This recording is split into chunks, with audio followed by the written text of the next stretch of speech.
you know's in it. I'm authentic, real name, no gimmicks, no game, no scrimmage. I ain't playing with you niggas. Everyone, it's the Nation of Podcation Daily Podcast. I'm O'Shea. Make sure you guys hit that like and subscribe button. Hip hop superstar and Hot Boys member BG talks about how Birdman stole $30 to $40 million from him and the Hot Boys. Now, as we all know, we're talking back in the day here. We're talking about the Cash Money Rough Riders tour. That was the first concert I actually got to drive to, y'all. So that's a moment for me in my life, going to see DMX, Jadakiss, Styles P, Sheik, The Lox. We had Eve out there. You had Lil Wayne, Juvenile, Turk, BG, Manny Fresh, Birdman, the Hot Boys out there. And then opening the show, crazy enough, was an unknown 50 Cent and G-Unit who opened the show. So that was one of the best concerts that I'd ever been to. Didn't really know what I was getting back while I was in the situation. But anyway, Birdman allegedly took a whole bunch of the proceeds of that tour and then was just giving the artist peanuts. Now,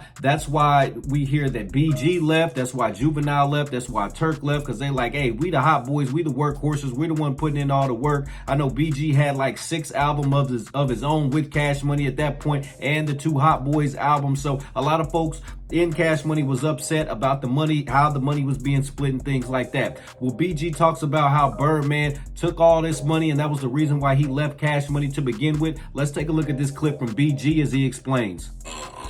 Interviews in magazines and, stuff where it's saying, like, the Cash Money Rough Riders tour, gross $30-40 million, and, $30-40 billion. Yeah, you know what I mean? And I'm like, hold up, man, like, what the fuck? You know what I'm saying? Like, no, I need about, yeah, you know what I'm saying? Like, so it was a lot of, just different things that I was seeing and, different things that I was hearing, and it just was a lot, that played into, just making me just start feeling a certain type of way, you know what I mean? And I was just like, I had started just losing, you know what I mean? Like it just wasn't as exciting, you know what I'm saying, as it was, when we first, came in it, because we came in it as a family, as a unit, we was doing it for the love of the music, we was doing it for New Orleans, just putting on for our city, you know what I mean? And, then we got the $30 million deal, you know what I mean? And, we did the movie, and, we was doing this, doing that, like, and things just was happening so fast. And it like I said, it just got, to a point where I just was like, damn, man, like all this work, you know what I mean? Like, you know what I mean? Like, it just wasn't, and don't get me wrong, it's not like, I wasn't eating, or, I wasn't, buying this and buying that, and, taking care of my family, and, you know what I mean? Like, just, but it just, I'm like, man, where is the soul up, man? Shit just wasn't adding up in my eyes. You know what I mean? And you had the Hot Boy movies, you had the tours, 3 albums that you put out. Looking at your back, I mean, I had like, at this point, I had like 6 albums. 6 albums that I had them put out. You know what I mean? Incorporate, the collaborate. Nah, the BG True Story, the Chopper City, It's All On You Volume 1, It's All On You Volume 2, or Chopper City in the Ghetto, Checkmate, Guerrilla Warfare, Get It How You Live, with the Hot Boys, you know what I mean? Like, the move, like, you know what I mean? Like, I had a body of work even before the deal that was already, super solidified, where, I was doing numbers like, 200,000, 300,000, and back then, independently, we running it through Southwest, like, distribution, like, and, back then, you know what I'm saying? Like, yeah, well, come on, man. You know what I'm talking about? Come on, man. $3 a CD. Yeah, like, I'm talking about You said 102,000. You feel me? So, but like I say, I was young, you know, and you know, man, Stunner always was like, you know, what's mine is yours, you know, what's yours is mine, you know, and you know, I was his little PG, like I was his little son, so, you know, I used to always be like, man, you hold it.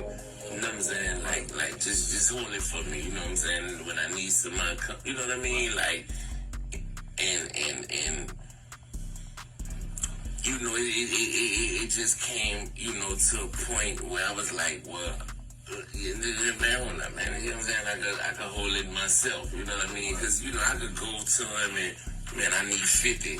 You know, or I need 100.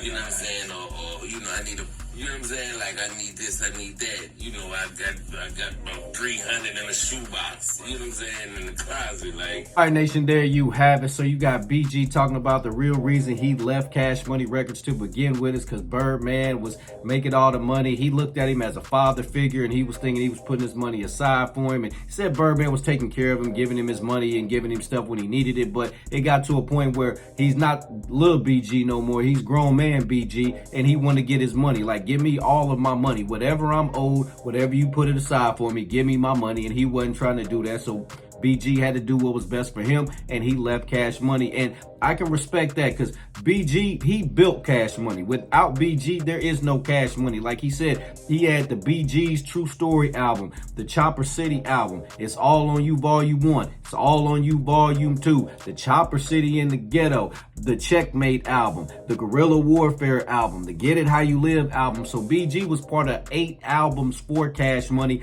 And before they got the Universal deal, he had about 4 of them joints that really put them on. And if you think about it, back in the day, if you're selling hundreds of thousands, like he said, some of those albums that he sold sold 300 and 400,000 copies, right? So let's just use 300,000 as a example. 300,000 copies times $10 per CD estimate. So you're talking $3 million right there. And he did multiples of that. So we're talking $4 million, $3 million, you know what I'm saying, off of each of those albums. So he was making Cash Money a whole bunch of money back then before they even got the Universal deal. So shout out to BG. I can respect why he left Cash Money, and I can see why he wasn't quick to sign back to Cash Money once he came home from doing his 12 and a half years behind bars. Still affiliated, still rocks the Cash Money chain, still always going to represent Cash Money, but he hasn't officially signed with them. He's still affiliated with them. I think he has some sort of deal worked out with them where he's getting some money from them and things like that, but it's not like he's officially under their umbrella like that because, hey, he can get his own money, and I can respect that. Nation, what do you think about BG's comments? What do you think about the Cash Money Rough Riders tour? Were you old enough to even go to that back in the day? How'd you feel about that? What do you think about the Hot Boys tour that's going on now? Nation, let me know in the comment section down below. Make sure you all hit that like and subscribe button on your way out. In it. I'm authentic, real name, no gimmicks, no game, no scrimmage. I ain't playing with you niggas at all.